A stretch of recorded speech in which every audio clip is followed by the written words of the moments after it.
Assalamualaikum warahmatullahi wabarakatuh. Perkenalkan, nama saya Indah Sri Amalia dengan NIM H0523301. Di sini saya akan membahas tentang peran kurikulum dalam kegiatan belajar dan pembelajaran. Adapun pembahasan pada materi ini, yang pertama belajar, mengajar, dan pembelajaran. Yang kedua, pengalaman empirik sebagai sumber belajar. Yang ketiga, filsafat sebagai sumber belajar. Yang keempat, pembelajaran menggali konsep siswa. Materi yang pertama yaitu belajar, mengajar, dan pembelajaran. Istilah pembelajaran berhubungan erat dengan pengertian belajar dan mengajar. Belajar, mengajar, dan pembelajaran terjadi bersama-sama. Belajar dapat terjadi tanpa guru atau tanpa kegiatan mengajar dan pembelajaran formal lain, sedangkan mengajar meliputi segala hal yang guru lakukan di dalam kelas. Duffy dan Royal mengatakan apa yang dilakukan guru agar proses belajar mengajar berjalan lancar, bermoral, dan membuat siswa merasa nyaman merupakan bagian dari aktivitas mengajar. Juga secara khusus mencoba dan berusaha untuk mengimplementasikan kurikulum dalam kelas. Sementara itu, pembelajaran adalah suatu usaha yang sengaja melibatkan dan menggunakan pengetahuan profesional yang dimiliki guru untuk mencapai tujuan kurikulum.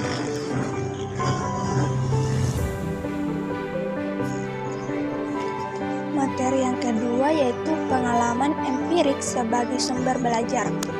Yang dimaksud dengan pengalaman empirik di sini adalah apa yang diperoleh langsung seseorang, baik melalui penglihatan, pendengaran, dan perbuatan, atau sesuatu yang diperoleh dari pengalaman yang luas. Sebagai misal, mengajar merupakan suatu kiat dan dilakukan secara profesional. Hal ini merupakan tugas utama bagi seorang guru.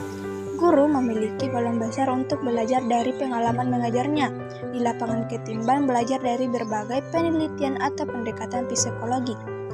Tugas yang dilakukan dalam mengajar setiap hari itu merupakan sumber pengetahuan bagi guru yang bersangkutan untuk belajar berbagai kekurangannya. Nantinya makin lama, tugas profesi sebagai seorang guru dapat diperbaiki berdasarkan pengalaman mengajar yang dilakukannya selama ini.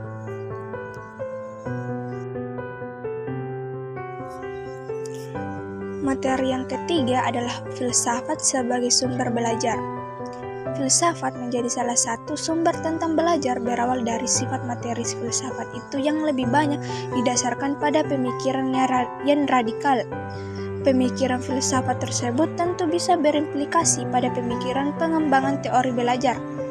Apalagi dewasa ini sedang berkembang berbagai jenis ilmu. Dimianti pada tahun 1994 menyebutkan bahwa terdapat 6 jenis materi ilmu yang dikembangkan. Ke-6 jenis materi tersebut meliputi yang pertama, ide abstrak, yang kedua benda fisik, yang ketiga jasad hidup, yang keempat gejala rohani, yang kelima peristiwa sosial, dan yang keenam proses tanda.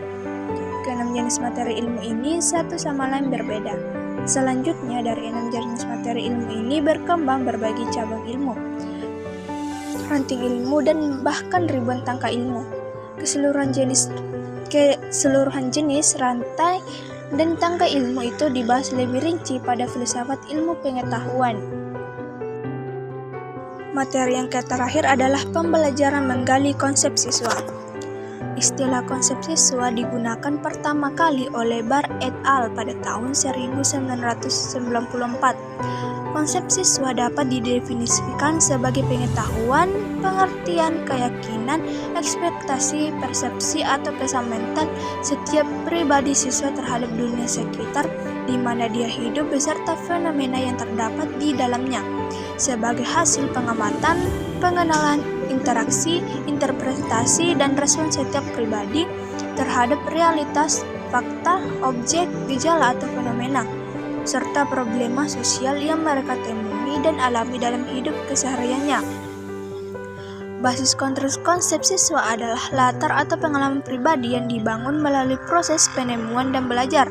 Karena itu, konstruk dasarnya bersifat personal, unik, developmental, atau sering disebut dengan tidak pernah benar, senantiasa berubah-ubah, bahkan sangat intuitif, naif dan kurang ilmiah, tidak tepat, kurang terdiferensiasi, dan sangat berbeda dari tuntunan pengetahuan ilmiah.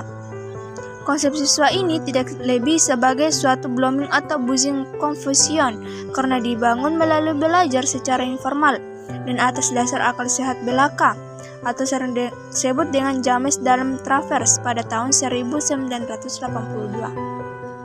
serta persis sesuai dengan pengalaman keseharian siswa dan karena itu bersifat kontekstual.